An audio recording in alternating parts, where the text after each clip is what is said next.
régimen de los contratos administrativos.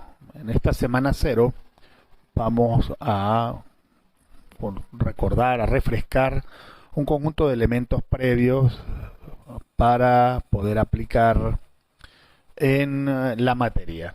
Nos vamos a concentrar en estos aspectos introductorios vinculados a la actividad administrativa, a los contratos administrativos, así como los aspectos de identidad de estos contratos administrativos y el equilibrio de la ecuación económico-financiera que llevan vinculados. En estos tres primeros puntos vamos a concentrar la revisión de la semana cero.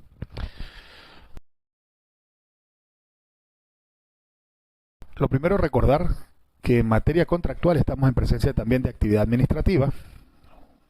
Consecuentemente, no estamos ni en actividad jurisdiccional ni legislativa, sino actividad administrativa.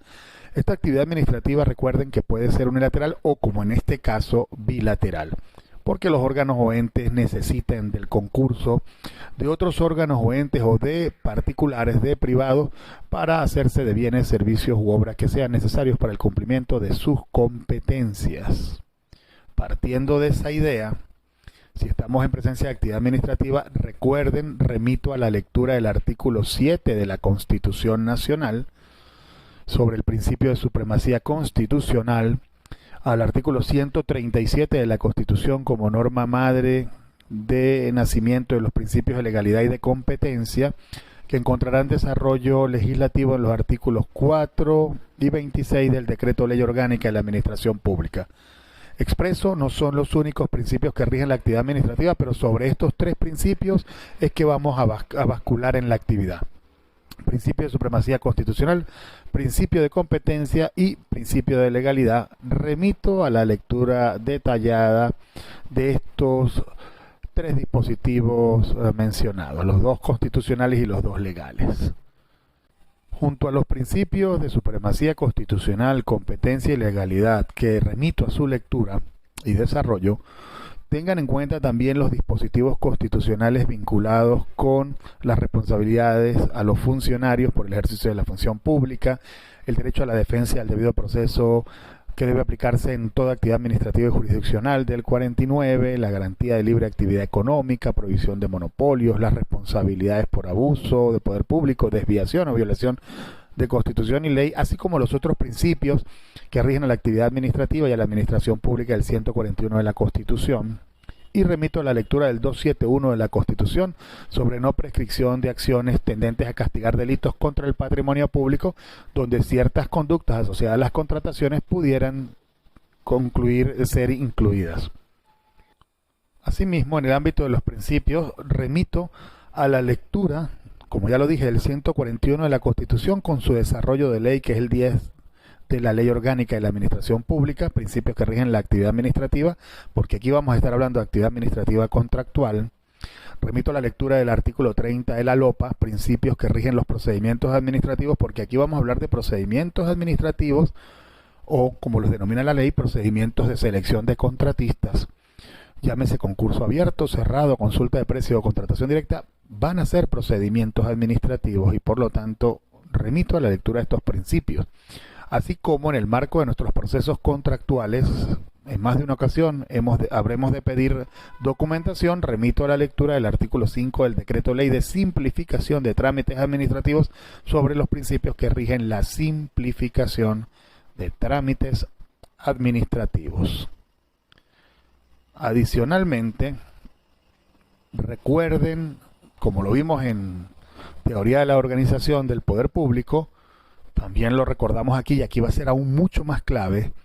En materia de contrataciones públicas no nos vamos a encontrar con un solo cuerpo normativo, sino con una amplia dispersión de dispositivos normativos. Algunos de rango constitucional, como la Ley Constitucional contra la Guerra Económica y algunos dispositivos de la Constitución dispersos en materia de contrataciones, el Decreto Ley de Contrataciones Públicas, el reglamento que le desarrolla, las normas internas de la institución, así como los actos que se puedan emanar. Y vinculados a ellos, leyes que desde el punto de vista sistémico nos van a impactar. una ley que regula los procedimientos administrativos LOPA, una ley que regula actividad administrativa, ley orgánica de la administración pública, y todo un conjunto a veces de dispositivos de planes excepcionales de contratación. Como hay elementos dispersos normativos, es importante que refresquemos, remito a la lectura de nuestros libros de introducción al derecho, refresquemos la jerarquía de las normas en el derecho positivo y cómo proceder cuando haya conflictos de normas de distintas jerarquías.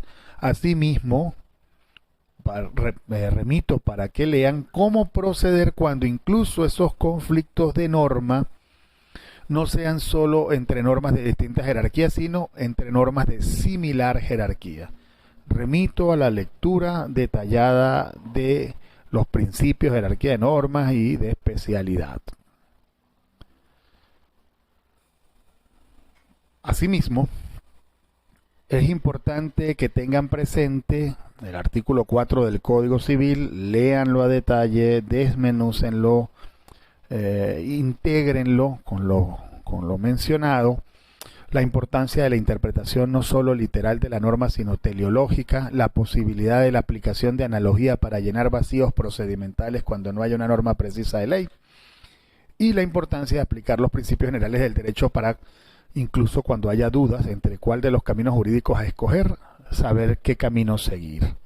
Este artículo 4 del Código Civil, recomiendo lo lean con la sentencia 736 del Tribunal Supremo de Justicia de 27 de mayo del 2009 en sala político-administrativa. Recomiendo la lectura íntegra de la sentencia, y en esa parte de lectura de la sentencia recomiendo que desmenucen la interpretación, como nos recuerdan los magistrados, que debe ser de la norma.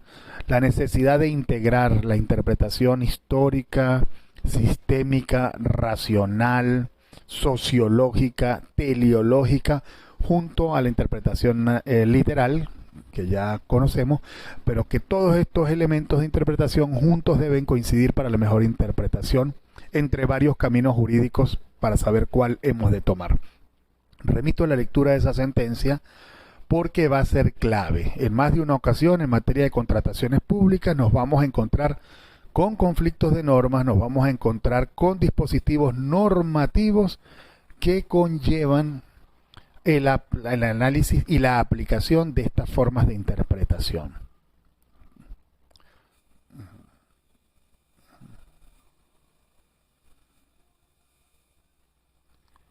Ahora bien, una vez que hemos dado esos elementos introductorios que requerimos de ustedes, mis estimadas amigas y amigos, que profundicen, que detallen, que retrotraigan a lo que vieron en teoría de la organización, volteemos la mirada.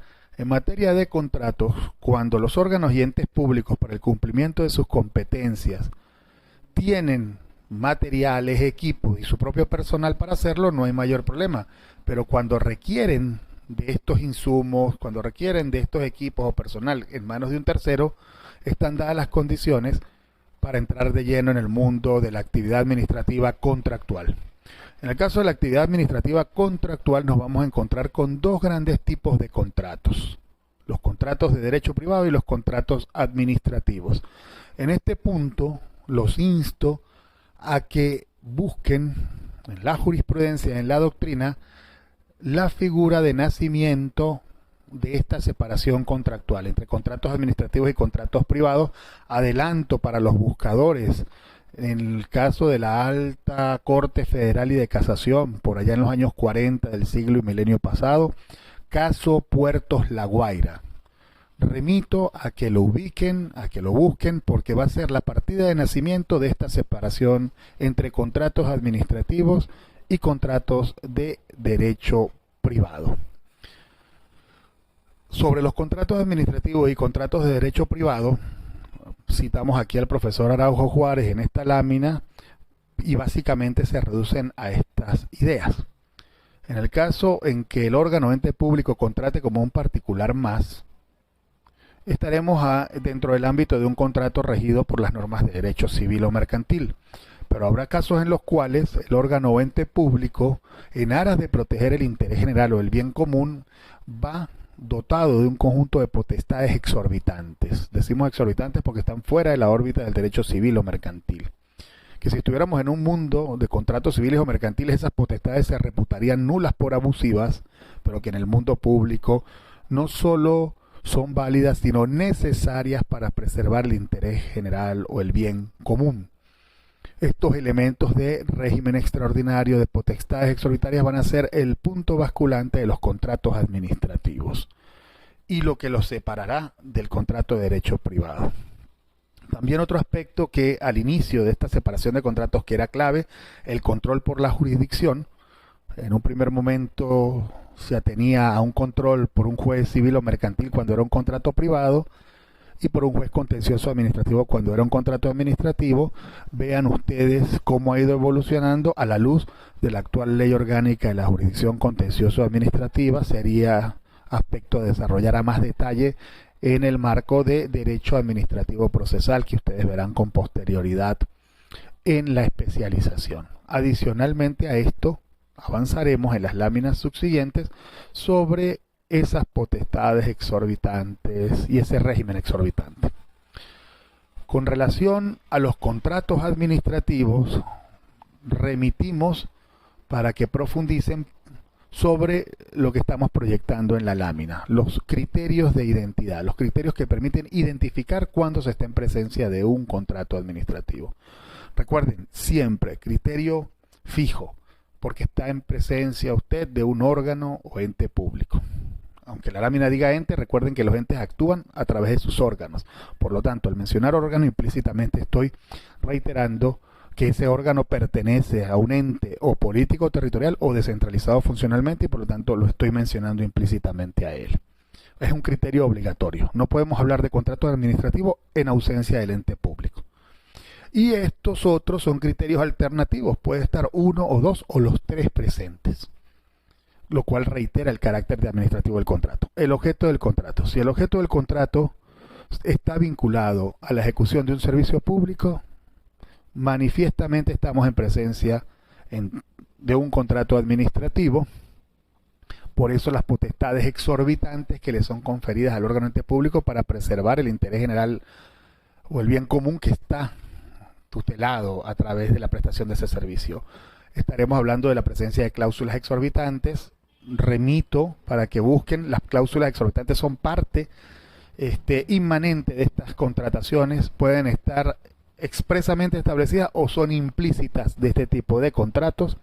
Y el régimen jurídico exorbitante porque es un régimen que sale de la órbita del derecho civil o mercantil y que en nuestro caso vamos a ver dentro de ese régimen jurídico exorbitante cómo se desarrolla en el ámbito del decreto ley de contrataciones públicas y haremos alguna mención a la ley de promoción a la inversión privada bajo el régimen de concesiones o ley de concesiones.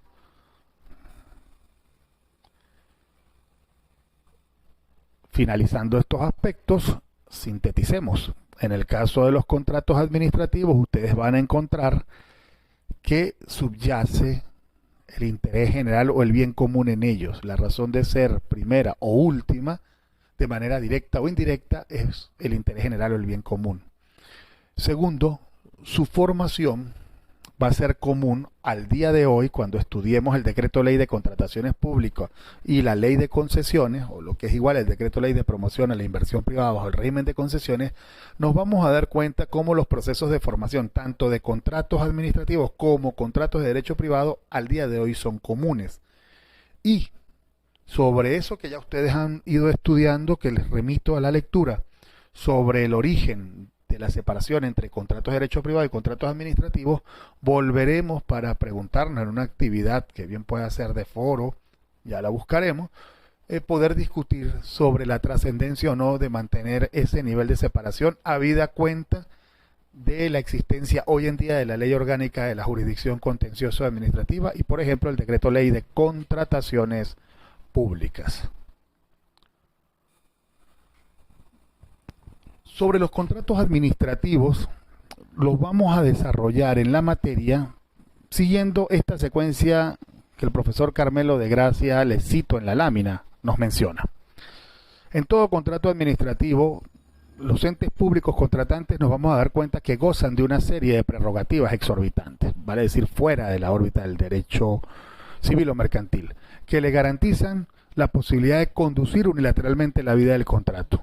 En tal sentido, el ente público puede inspeccionar y controlar la gestión del cocontratante, o entiendan en los términos de la Ley de Contrataciones Públicas, del contratista, pudiendo llegar incluso a la intervención del contrato. Vamos a ver cuáles son esas potestades de control que tenemos en el marco de esos cuerpos normativos.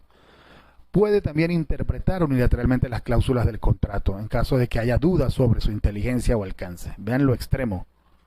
Elabora seguro el modelo de contrato y si hay una duda, él la puede interpretar. Y esa interpretación es válida y se aplica hasta tanto o no la anule, en sede administrativa no reconozca él la nulidad, o un juez contencioso no la declare nula en sede jurisdiccional. Puede modificar unilateralmente, vamos a hablar del ius variandi y vamos a ver todas esas posibilidades de variación de la contratación en materia de obras, bienes y servicios, variación en precios, variación temporal, prórrogas, recortes, en partidas, etc. Puede sancionar al contratista por el incumplimiento de sus obligaciones. Vamos a ver qué potestades sancionatorias tenemos en este ámbito contractual, así como puede terminar unilateralmente el contrato, así no haya culpa del contratista, sea con culpa o sin culpa del contratista. Y tales potestades son inherentes a la naturaleza del contrato administrativo. Así no se coloquen en cláusulas contractuales, los órganos y entes públicos las tienen asignadas por la ley, porque están dadas para proteger el interés general o el bien común. O como dice el profesor Carmelo de Gracia en la cita que hacemos, son parte de ese principio de autotutela administrativa. De ahí que no puedan ser ni renunciadas ni relajadas por el órgano o ente público. En el caso de los contratos administrativos, también vamos a pedirles que lean en la lámina subsiguiente. Les vamos a mostrar un dictamen de la Dirección de Servicios Jurídicos de la Contraloría General de la República que resume de forma bien condensada las posiciones doctrinarias y jurisprudenciales al respecto.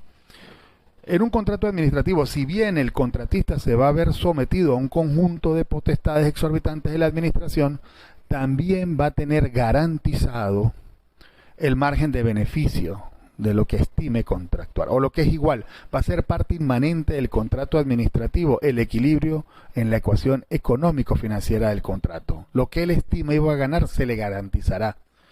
Y ese elemento de garantía va a encontrar entre los fundamentos para el mismo la figura de la teoría de la imprevisión, aquellas cosas que eran imprevisibles o imprevistas al momento de ofertar y por lo tanto otra fue su oferta y al momento de contratar, darán pie eventualmente a modificaciones del contrato si fuera necesario para permitir que el contratista cumpla con sus obligaciones. Pueden haber actos del poder público que impacten su proceso de ejecución y que darán pie también a modificaciones, o puede haber variación del contrato por el mismo órgano o ente público contratante. En cualquiera de estos casos habrá que garantizar que ese margen estimado de beneficio del contratista en los contratos administrativos se les garantice. Recuerden que a diferencia del mundo privado donde rige el criterio de riesgo y ventura, aquí es importante, es clave que el contratista pueda cumplir, porque detrás del sabio o el sano cumplimiento de ese contrato está de por medio el interés general o el bien común que de forma directa o indirecta tendrán que proteger esas instituciones públicas contratantes. Así las cosas, remito al análisis del dictamen de la Dirección de Servicios Jurídicos de la Contraloría General de la República de fecha 28 de agosto del 2002. Este dictamen, les adelanto, lo pueden conseguir en la página web de la Contraloría General de la República, www.cgr.gov.be. Hagan clic en publicaciones, hagan clic en dictámenes de la Dirección de Servicios Jurídicos, hagan clic en el libro de dictámenes del año 2001-2002 y ahí van a encontrar este dictamen. Busquen ustedes y lean por favor ad integrum, porque aquí se resumen los tres aspectos previamente mencionados vinculados a la ecuación económico financiera del contrato. Ese dictamen también cotéjenlo con las potestades que van a ver ustedes en el Decreto Ley de Contrataciones Públicas, en los artículos 134, 140 al 49 del reglamento y 130 al 134 del Decreto Ley. Léanlos de forma introductoria, sobre ellos volveremos más adelante a lo largo del taller. Remito a su lectura. Con relación a el ámbito de los contratos del poder público, tanto el contrato, en este caso administrativo, como el contrato privado, es importante, previo a la lectura del Decreto Ley de Contrataciones Públicas o de la Ley de Concesiones, que entendamos que la vía contractual es el resultado de enlazar actividad administrativa vía procedimientos administrativos que permiten generar la voluntad de la administración para firmar válidamente un contrato. Por lo tanto, va a haber un enlace natural entre la actividad administrativa unilateral en esa fase previa de formación de voluntad y de sustanciación de procedimientos de selección de contratistas con el resultado de la misma, como es el contrato. Y una vez realizada esa fase previa, procedimiento de selección de contratistas vinculados con el contrato, comenzará una fase de ejecución o administración del contrato que tampoco se va a desligar de la actividad administrativa, porque en más de una ocasión esas potestades exorbitantes de la administración van a ser manifestación de esa actividad administrativa unilateral. En tal sentido, remito a la lectura de las láminas que les estamos proyectando, la 24, 25 y 26. Ubiquémonos entonces en esta idea que proyectamos en la lámina 27. La conexión que va a haber entre el procedimiento administrativo como una fase previa y necesaria para generar de forma válida la voluntad del contratista, del órgano ente contratante. Recuerden que en materia de contratos hay elementos esenciales al contrato. El consentimiento, el objeto y la causa jurídica son los elementos esenciales al contrato.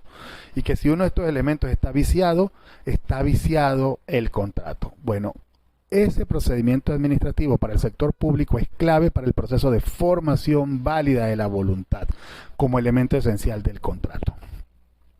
Remito también a la lectura de tanto de la teoría moderna que vincula que actos y contratos están coligados y que el procedimiento administrativo es el antecedente lógico del contrato y el presupuesto de validez del mismo, con las teorías clásicas que veían que la actividad administrativa previa al contrato, una vez que se contrataba, se consideraba incorporado al contrato toda la actividad previa realizada, así como aquella parte de las teorías clásicas que veían elementos de separación en uno u otro caso para dar a entender que la actividad previa administrativa, en tanto y en cuanto fuera independiente del contrato y pusiera un acto fin al mismo, pudiera ser atacada bajo la idea de las nulidades, mientras que el contrato, una vez suscrito, pudiera ser atacado bajo el ámbito del juicio ordinario. Estos son aspectos que seguro desarrollarán en materia de derecho administrativo procesal, pero que pueden ustedes ya ir avanzando al respecto. En síntesis, mientras solo sea la adjudicación o la declaratoria desierta o la terminación los actos que ponen fin al procedimiento administrativo de selección, pudieran estar hablando de ser atacados en sede jurisdiccional bajo la idea de las nulidades del acto administrativo, demandar la nulidad del acto administrativo, y una vez suscrito el contrato sería un problema de nulidad del contrato o de ejecución del contrato o inteligencia vacante del contrato en el marco de un procedimiento ordinario. Remito de todas formas a las lecturas de estas posiciones. Avancemos en este punto de conexiones. Remito entonces a la lectura de las láminas 28, 29 y 30. Profundícenlas también con las citas doctrinarias que se hacen a pie de lámina para desarrollar estos aspectos. Una vez más, reiteramos la necesidad de que tengan a la mano el decreto ley orgánica de la administración pública cuando estemos hablando de contratos, en tanto y en cuanto estamos en presencia de actividad administrativa, tengan a la mano la ley orgánica de procedimientos administrativos, en tanto y en cuanto vamos a sustanciar procedimientos administrativos, y el decreto ley de simplificación de trámites administrativos. Recuerden, cuando estemos viendo la ley de contrataciones públicas, que incluso ella misma nos va a remitir a la aplicación supletoria de la ley orgánica de procedimientos administrativos en los procedimientos que hemos de estudiar.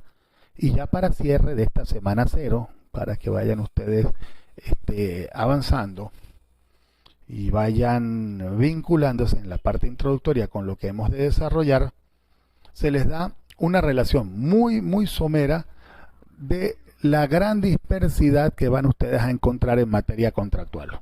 Tristemente en el país todavía no tenemos una regulación codificada de los contratos del sector público, y por lo tanto ustedes verán una amplia dispersión normativa de rango constitucional y legal en esta materia. Puro por mencionar, verán ustedes dispositivos como el 129, 145, 187, 236 o 247 y 151 de la Constitución. Vean por allá la Ley Constitucional contra la Guerra Económica para la Racionalidad y Uniformidad de la Adquisición de Bienes, Servicios u Obras.